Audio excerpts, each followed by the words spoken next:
જૂનાગઢના મૃગીકુંડમાં કીર્તિ પટેલના સ્નાન મુદ્દે મહામંડલેશ્વર બજરંગદાસ બાપુએ બીજી ફરિયાદ નોંધાઈને તપાસની માંગ કરી છે।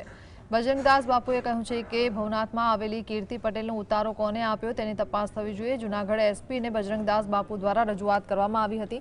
આ મુદ્દે જૂનાગઢના સાધુઓ આગળ નહીં આવે તો હું આગળ આવીને લડીશ। કીર્તિ પટેલની પોલીસ ધરપકડ કરી રિમાન્ડની માંગણી કરીને ઉતારો કોને આપ્યો તેનો ખુલાસો કરવાની માંગ કરી છે।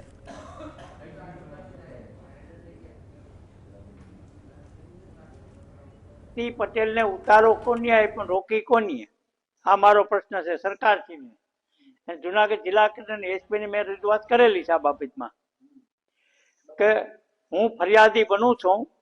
जूनागढ़ साधु आगे न आवे कहीं नहीं क्या पण गुजरात पण हूँ आगे आवे तो पछी महात्मा हूँ कीर्ति ने छोड़ीश नहीं। એટલે કીર્તિના નામનો મેં ગુનો લખાવ્યો છે। અમદાવાદ કે સુરત જાય ત્યાંથી પકડી આવશે એને એની રિમાન્ડની માંગણી થાય, એને મારકૂટ થાય। મને ઓફિસર ઉપર ખાસ વિશ્વાસ છે।